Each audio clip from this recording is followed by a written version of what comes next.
Nepali television हेरिरहनुभएका सम्पूर्ण दर्शक वृन्दहरूमा यो योगी मधुसूदनको तर्फबाट नमन गर्न चाहन्छु र हामीले सदा चाहिँ चर्चा गर्दै आइरहेका छौँ चित्तका वृत्ति र त्यसका परिणामहरू र त्यसले दिने हामीलाई रापताप र त्यो अशान्ति र हाम्रो जीवनमा त्यसले चाहिँ अत्यन्तै उल्झन र त्यसको व्यवस्थापन त्यो बोध र त्यो भित्रबाट त्यो क्षमता त्यो आत्मविश्वास आदि इत्यादिको कारणले चाहिँ के हुन्छ त भन्दाखेरि हाम्रो जीवन अत्यन्तै शारीरिक र मानसिक रूपले चाहिँ कमजोर हुन पुग्छ र शारीरिक र मानसिक रूपले चाहिँ कमजोर भएर के हुन्छ त भन्दाखेरि अब हामी त्यो चाहिँ के छ त भन्दाखेरि नकारात्मक वृत्तितिर गएर चाहिँ अब हामी अस्वस्थ हुन थाल्छौँ। बडा विचित्र रमाइलो हेर्दा तर असाध्यै तपाईको बेरमी खालको चाहिँ यो चित्तका वृत्तिहरू छन्। त्यस कारणले गर्दा आज चाहिँ के छ त भन्दाखेरि चित्तका वृत्ति र शान्ति कसरी त्यो प्राप्त गर्ने र त्यो चित्तका वृत्ति र त्यो शान्ति यो दुईटा हेर्दा विरोधाभास जस्तो देखिए तापनि शान्ति हामी चाहन्छौँ र त्यो शान्ति प्राप्त गर्न खोज्छौँ। जो कोही पनि त्यो शान्तिको चाहिँ के छ त भन्दाखेरि अभिलाषी छ, शान्तिको चाहना गर्छ र शान्ति प्राप्त गर्न खोज्छ। तर सम्भवतः के छ त भन्दाखेरि हाम्रो जीवनमा त्यो हामीले खोजेको जस्तो शान्ति त्यो प्राप्त गर्न सक्दैनौँ। यसको पछाडि के रहस्य छ र कहाँबाट त्यो हामी अशान्त हुन्छौँ आदि इत्यादिको बारेमा चाहिँ हामी संक्षेपमा भए पनि आज चर्चा गर्न गइरहेका छौँ। सर्वप्रथम त के भनौँ भन्दाखेरि चित्तका वृत्ति यहाँहरूलाई मैले निवेदन गर्दै आइरहेको छु। त्यो चित्तका अनेक प्रकारका वृत्ति छन् र त्यो चञ्चल छ र अत्यन्त अस्थिरता छ र त्यो अस्थिर चञ्चल चित्त वृत्तले के गरिदिन्छ त भन्दाखेरि त्यो बुद्धिरूपी अथवा विवेक रूपी जुन हामीसँग जो शक्ति छ त्यसलाई ह्रास गरिदिन्छ अर्थात् खाइदिन्छ। यसरी बुझौँ, जब चित्त अशान्त हुन्छ र मानिसहरूको जो दिनचर्याहरू छन् त्यसमा जब विक्षिप्तता अर्थात् त्यो अशान्तिपन छ त त्यसले के छ त भन्दाखेरि त्यो संयमता र त्यो शान्त चाहिँ के छ प्राप्त गर्न सक्दैन, त्यसलाई भेट्न सक्दैन। त्यस्तो प्रकारको यो एउटा ती मनोवृत्ति हामीसँग छ र यस्तै प्रकारका मनोवृत्तिबाट ग्रसित हरेक मानिसहरू आजका दिनमा ती शान्तिका खोजीमा छन्। त्यो शान्त कसरी पाउन सकिन्छ, के गरी त्यो शान्ति पाउन सकिन्छ र त्यसका अनेक प्रकारका ती परिस्थितिहरू परिणामहरू हुन्छन् र त्यसलाई चाहिँ के भनियो त भन्दाखेरि तत पुनः शान्त दितौ तुल्य प्रत्ययो चित्तस्य एकाग्रतः परिणाम। के भन्न खोज्नुहुन्छ पतञ्जलि आफ्नो के छ त भन्दाखेरि विभूति पाद 12औं श्लोकमा त्यो तत पुनः फेरि पनि मानिसहरू अशान्त छन्, फेरि पनि त्यो के छ त भन्दाखेरि शान्तिको कामना तत पुनः शान्त उदितौ त्यो शान्ति प्रकट होस् भन्ने भावना मात्रै गरिरहेछन् के त्यो साधना गरिरहेको छैनन्। कति सुन्दर व्याख्या गरिदिनुहुन्छ। र तुल्य प्रत्ययो चित्तस्य एकाग्रगता परिणाम हेर्नुहोस् यस्तो प्रकारको यसको भावार्थ छ।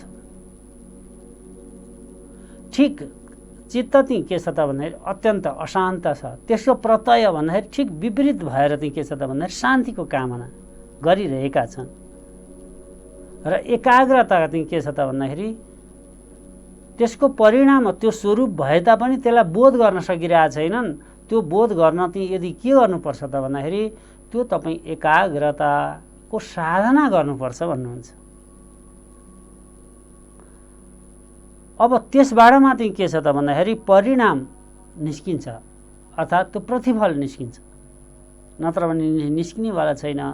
कसैले तपाईँलाई शान्ति लिनुपर्छ भनिदिँदैमा, शान्त हुनुपर्छ भन्दैमा, शान्तिको खोजी गर्दैमा र संसार शान्तमय हुनुपर्छ भनी ठुल्ठुला लेक्चर प्रवचन दिँदैमा यहाँ के छ त भन्दाखेरि त्यो शान्ति हुनेवाला छैन। किन हुनेवाला छैन त भन्दाखेरि त्यो चित्तको वृत्ति चाहिँ के छ त भन्दाखेरि त्यो चाहिँ अत्यन्तै चञ्चल छ र अत्यन्तै त्यो चाहिँ के छ त भन्दाखेरि अस्तव्यस्त रूपले चाहिँ त्यो अव्यवस्थित छ, असाध्यै छाडा छ। यसलाई यसरी पनि हो, असाध्यै मनमौजी छ। मनमा जे आयो त्यही, त्यसको मूल्य मान्यता र त्यो चाहिँ के छ त भने व्यवहारिकमा कति सान्दर्भिकता आदि इत्यादिको जब ख्याल मान्छेले विवेक पुर्याउँदैन, अर्थात् त्यो विवेक रूपी जुन शक्ति छ हामी भित्रमा, त्यो सत्ता छ, त्यसलाई चाहिँ मानिसहरूले प्रयोग गर्दैन आफ्नो जीवनमा भनेदेखि अब त्यसको जीवन चाहिँ के हुनेवाला छ त भन्दाखेरि अत्यन्त चाहिँ के छ त अशान्तमय हुनेछ, अर्थात् अस्तव्यस्त नै हुनेवाला छ। कति सुन्दर व्याख्या छ। अब त्यसबाट चाहिँ शान्ति खोजिरहेछ, अस्तव्यस्त भइसकेपछि अब उसको चाहिँ लक्ष्य के छ त भन्दाखेरि अब म कसरी शान्ति पाऊँ, अब म कसरी त्यो आनन्द पाऊँ। अब मेरा यी सबै ती भन्दा दुःखका वृत्तिहरू अथवा जुन व्यवहारमा परेका कठिनाइहरू, आजको यो परिस्थितिहरू त्यस्तै पनि छन्। प्रत्येक मानिसहरू एउटा त्यो महत्त्वाकांक्षा साथ कुनै कदमहरू चालिरहेका छन् र त्यो समय चाहिँ के छ त भन्दाखेरि स्थिरता भइदिनाले गर्दाखेरि अब यहाँ गतिविधिहरू सबै ठप्प भइदिए। अब गतिविधि ठप्प भइदिए भन्दाखेरि चाहिँ अब त्यसको बोझ चाहिँ कहाँ पर्न गयो, व्यवहारमा पर्न गयो, त्यो अभाव हुन थाल्यो। अब त्यो अभाव भइसकेपछि के छ त भन्दाखेरि अब त्यहाँ चाहिँ तनाव सिर्जना हुन थाल्यो। त्यो तनावबाट प्रताडित भएर कयौँ मानिसहरू अब यत्र तत्र कता गएर त्यो शान्ति पाउन सकिन्छ अथवा त्यो उपायहरू पाउन सकिन्छ आदि इत्यादिको खोजीमा हिँडिरहेका छन्। कतिपयहरू त त्यसबाट सहन गर्न नसकेर आत्महत्या जस्तो जघन्य सो अपराध भनिन्छ त्यसलाई, त्यस्तो प्रकारको कुकृत्यमा पनि ती मानिसहरू कयौँ लागिसके, कयौँ लाग्नेवाला छन्। यस्तो प्रकारको परिदृश्य त्यो आइरहन्छ है, त्यो पटक पटक भइरहन्छ। यो नौलो होइन, यहाँ अहिले मात्रै भएको होइन, यहाँ भन्न खोजिएको त्यो हो। अहिले मात्रै यो यस्तो कि विषम अवस्था, असाध्यै अभावको अवस्था अहिले मात्रै भएको होइन, हिजो पनि रहेछ। र त्यो अनुभूतिहरू हाम्रा ऋषि महर्षिहरूले चाहिँ भन्दा मतलब नि त्यो 5000 पूर्व नि त्यो अनुभव गरिसक्नु भएछ। हेर्नुहोस् त कति सुन्दर छ। आज त्यसैबाट प्रताडित भएर मानिसहरू चाहिँ के छ त भन्दाखेरि केही मानिसहरू जो महत्त्वाकांक्षाका साथ अगाडि बढिरहेका मानिसहरूका अब ती परिस्थिति यस्तो भएको छ, यसरी चाहिँ भनौँ स्थिर भइदिएको छ, जसले गर्दा तिनीहरूका ती महत्त्वाकांक्षाहरू अब चाहिँ के छ त भन्दाखेरि त्यो थिर भएर बस्थ्यो, त्यो गतिशील भइदिएन अथवा परिणाममुखी भइदिएन। अब समय अब ती के छ त भन्दाखेरि त्यो हिजो ती के छ त भने भूतमा जे परिकल्पना गरियो जुन गएको समयमा यसरी मैले यसलाई यसरी गर्छु, उसरी गर्छु, यसरी गर्छु भनेर जुन एउटा ती के छ त भन्दाखेरि बोझ भारी मानिसहरूले आफ्नो जीवनमा उठाए, त्यस्ता मानिसहरूको जीवन अब अस्तव्यस्त हुनु बाहेक यहाँ केही देखिँदैन। त्यो अस्तव्यस्त हुन्छ नि। अब त्यस्तो स्थिति केही उपाय छ कि महाराज, यस्ता जिज्ञासाहरू हुनसक्छ। र त्यसलाई चाहिँ के छ त भन्दाखेरि यो चाहिँ के छ त र यस्ता परिस्थितिलाई कसरी चाहिँ हामी चाहिँ निवारण गर्न खोज्छौँ भन्दाखेरि त्यसको एउटै उपाय हो। के छ भन्दाखेरि त्यो हिजो मैले यहाँहरूलाई बिन्ती गरिसकेको छु, कारण एक पत्ता लगाउनु। दोस्रो चाहिँ त्यसको चाहिँ उपायहरू के हुनसक्छ त्यो सुन्दा सामान्य यहाँहरूले सुनिरहेका जस्तो शब्दहरू लाग्छ, तर त्यसलाई चाहिँ यदि चाहिँ गम्भीरताका साथ मानिसहरूले त्यसलाई चाहिँ त्यो आत्मबोध अथवा अनुभूति जे भनौँ गरे भने बल्ल त्यसले चाहिँ के छ त भन्दाखेरि त्यो एउटा निष्कर्षमा पुग्न चाहिँ तपाईँहरूलाई मद्दत पुर्याउँछ। यो नि के हो भन्न खोजेको नि, यो नि साधना भन्न खोजिएको भन्न त भनिन्छ हामी, एकदम ठिक छ, मनलाई शान्त राख्नुपर्छ। हो महाराज, मनलाई शान्त राख्नुपर्छ, मन शान्त शान्ति हुनुपर्छ, शान्त बस्नुपर्छ। हेर्नुहोस्, एक अर्कालाई उपदेश दिन बडा सजिलो छ र दिइ पनि रहेका छन् मानिसहरूले, यो प्रकारले शान्ति रहने, यसरी शान्ति रहने आदि इत्यादि। तर त्यो वास्तवमा त्यो अनुभूत हुन सकेको छ, त्यो बोध हुन सकेको छ त हामी? तर मलाई जहाँसम्म लाग्छ त्यो बोध गर्न त्यति सजिलो छैन, त्यति सहज छैन।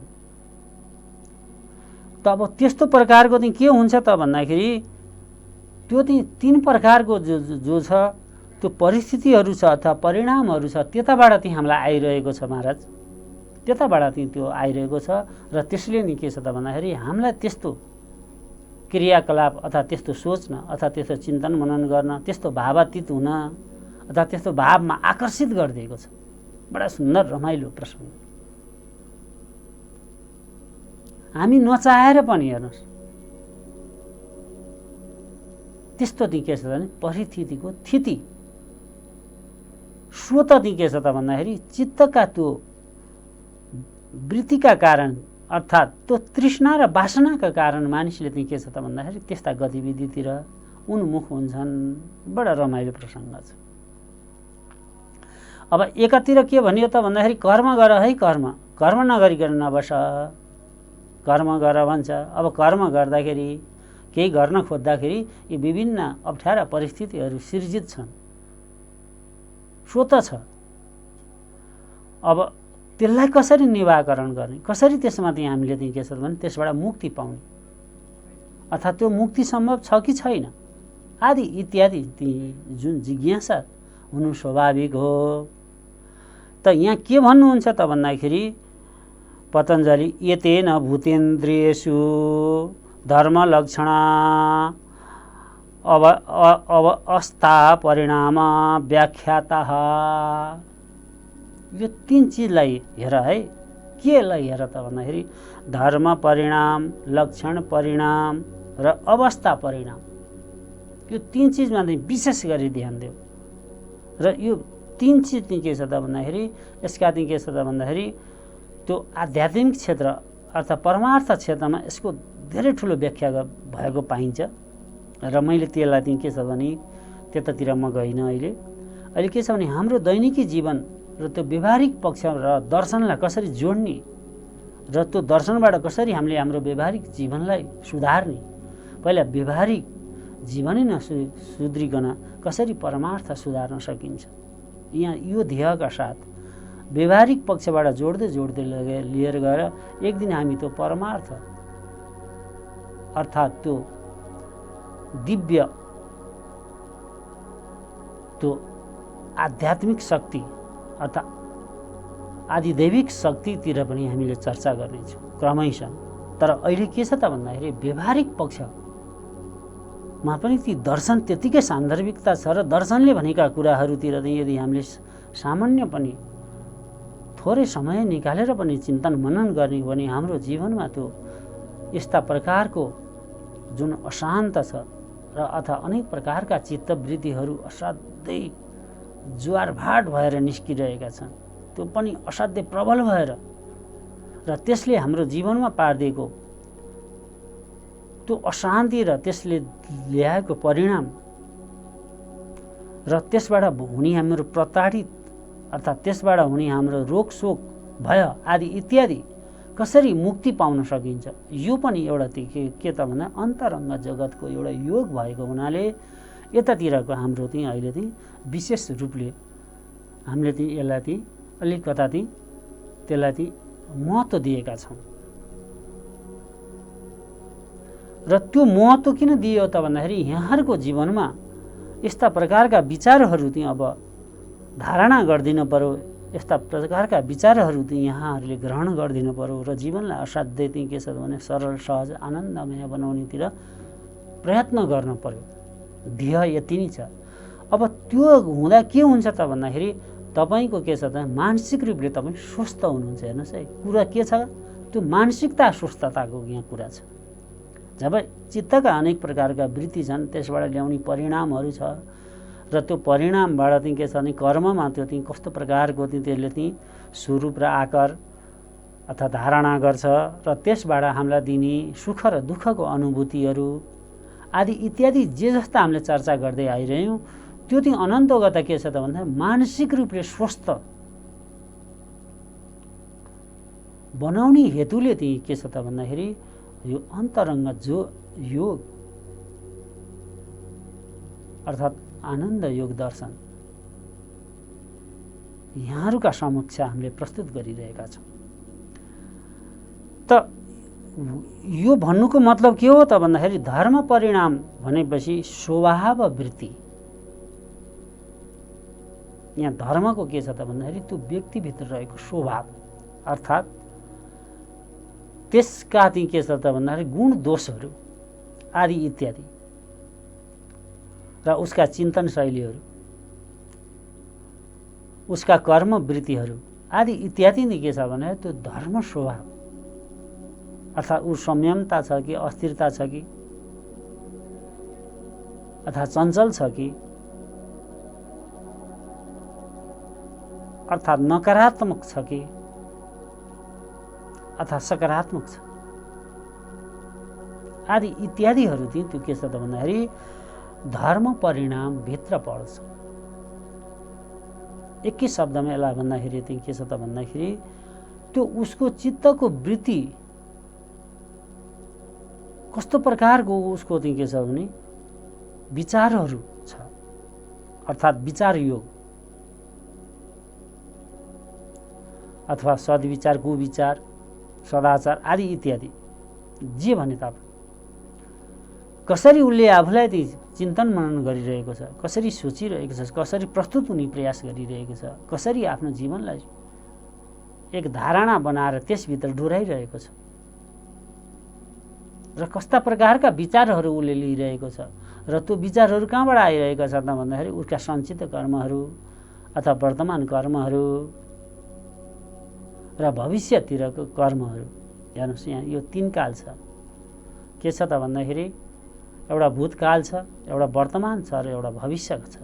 यसलाई कसरी उसले समन्वय गरेको छ अर्थात् यसलाई कसरी उसले चाहिँ बुझ्ने कोसिस गरेको छ, भूत के भयो र त्यसलाई कसरी स्मरण लिइरहेछ र कसरी उसले चाहिँ त्यो आफूभित्र ग्रहण गरिरहेको छ। कतिपय मानिसहरू भूतमा जे जस्ता भए राम्रा पक्ष छोडेर नकारात्मक पक्ष मात्र टिपेर नकारात्मक विरुद्ध प्रतिशोधमा बसिरहेका छन्। त्यो नितान्तै बिल्कुल गलत चिन्तनहरू हो। त्यस्तालाई त्यागिदिनुपर्छ यदि तपाईँको जीवनमा त्यो शान्ति प्राप्त गर्ने हो भने। तपाईँको जीवनमा हिँड्दै जाँदा अनेक प्रकारका ठक्कर भए, दुःख भयो, हन्डर भयो, मानिसले हेय गरे होलान्, तपाईँमाथि अन्याय अत्याचार आदि इत्यादि गरे होलान्, भयो होला तपाईँको जीवनमा। तर यहाँ दर्शनले एकै शब्दमा के भन्छ त भन्दाखेरि त्यसलाई बिर्सिने कोसिस गर, तर पुरै बिर्स भन्न खोजेको छैन।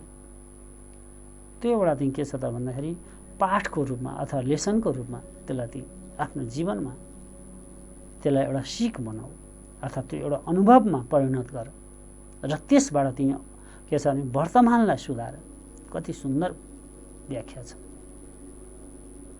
र वर्तमानलाई त्यो हिसाबतिर त्यो के छ भने भूतलाई हेरेर वर्तमानमा त्यो आफ्नो के छ त भन्दाखेरि हामीभित्र रहेको त्यो दिव्य शक्ति चैतन्य अर्थात् विवेक बुद्धि अर्थात् हामीसँग रहेको जोस जाँगर आदि इत्यादिहरूलाई चाहिँ के छ त भने एकीकृत गरेर एउटा ऊर्जा खडा गर अर्थात् त्यहाँ तिमी निर्माण बन, असाध्यै शक्तिशाली बन भित्रबाट। अब के गर्ने हो त्यसमा चाहिँ के छ भने शनैर पन्था शनै शनै मस्तके बिस्तारी कदम राख र बिस्तारै अगाडि बढ्ने कोसिस गर, हतार नगर। यहाँ हेर्नुहोस्, मैले यहाँहरूलाई बिन्ती गरिसकेको छु।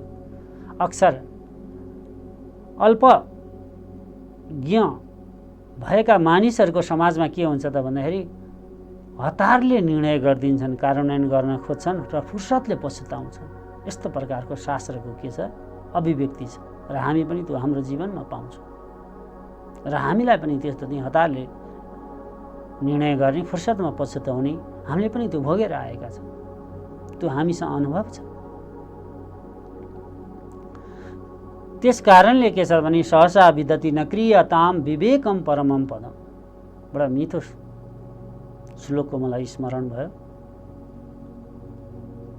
बडा बिस्तारी कदम राख र जुन कदम यसरी राख त्यो असाध्यै दरिलोसँग, असाध्यै प्रभावशालीसँग राख।